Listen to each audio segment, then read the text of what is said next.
বন্ধুরা, আমরা যারা অন্নপূর্ণা ভাণ্ডারের জন্য যে অনলাইন ফর্ম ফিল আপ করেছিলাম, কিন্তু সেই ফর্ম ফিল আপের সময় যে আমাদের একটা রিসিপ্ট কপি বা একটা যে আইডি নাম্বার আমাদের থাকে, সেটা যদি কারো হারিয়ে যায়, তাহলে সেটা আমরা কীভাবে বের করতে পারি পুনরায়, সেটা আমরা আজকে ভিডিও আলোচনা করব। তো আশা করি ভিডিওটা সবার ভালো লাগবে। চ্যানেলটি নতুন হলে আমাদের এই চ্যানেলকে সাবস্ক্রাইব করে দিবেন। তো ঠিক আছে, চলো আমরা দেখি কীভাবে সেটাকে বের করতে হয়। তো আমরা প্রথমে কোথায় যাব? যে কোনো ব্রাউজারে আমাকে যেতে হবে, যেমন মোবাইলে যার যেটা ব্রাউজার আছে সেটা আমরা যাব। তো আমি ক্রোম ব্রাউজারে আমি ওপেন করছি। তো ক্রোম ক্রোম ব্রাউজার ওপেন করার পরে আমরা এখানে যে সার্চ অপশন আছে সেখানে আমরা টাইপ করতে পারি। কি টাইপ করব? সোশ্যাল রেজিস্ট্রারি www.gov.in, এরকম এই সাইটটাকে আমাকে ওখানে লিখে টাইপ করতে হবে। যেহেতু আমার আগে থেকেই লেখা ছিল, তাই আমার লেখার প্রয়োজন নেই। তো আমি এটা ক্লিক করলাম। ক্লিক করার পরে আমরা দেখতে পাবো এখানে যে social registry government of West Bengal, সেটাকে আমরা ক্লিক করব।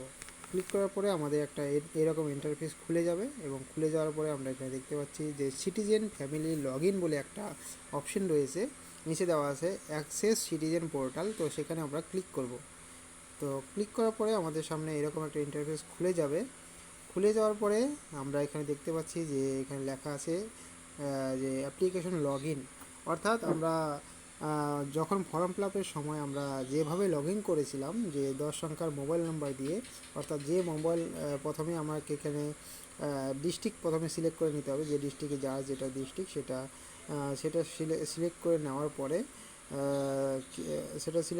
পরে আমাকে এখানে 10 সংখ্যার মোবাইল নাম্বার ডায়াল করতে হবে। অর্থাৎ যেটা আমরা পূর্ববর্তী বা আগে ফর্ম ফিল আপের সময় দিয়েছিলাম, সেই 10 সংখ্যার মোবাইল নাম্বারটাই আমাকে এখানে দিতে হবে। তারপরে এখানে আমরা নিচে দেখতে পাচ্ছি যে একটা অঙ্ক দেওয়া আছে, সেটাকে আমরা সলভ করার পরে ক্যাপচার এখানে সলভ করার পরে তো আমরা রিকোয়েস্ট ওটিপিতে আমরা ক্লিক করব। তো ক্লিক করার পরে আমরা আমাদের মধ্যে কি মোবাইল নম্বরে একটা ওটিপি চলে যাবে। অর্থাৎ যে মোবাইল নাম্বার দিয়ে আমরা প্রথমে রেজিস্টার করেছিলাম সেই ওটিপি চলে যাবে। সেই ওটিপি দেওয়ার পরে যে 6 সংখ্যা ওটিপি যাবে, সেটা ওটিপি দেওয়ার পরে আমরা ওটিপিটাকে সাবমিট করে দেব। সাবমিট করে দিলেই আমরা যে ফর্মটা ফিল আপ করেছিলাম, সেটা অ্যাপ্লিকেশন আইডি যে রিসিপ্ট কপিটা আছে সেটা কিন্তু বের হয়ে যাবে। তো এইভাবে আমরা যদি কারো রিসিপ্ট কপি হারিয়ে গিয়ে থাকে, তো আমরা এইভাবে এটাকে পুনরায় বের করতে পারি। তো আশা করি ভিডিওটা সকলের ভালো লাগবে এবং অনেক উপকারে আসবে। ঠিক আছে, সবাইকে ধন্যবাদ।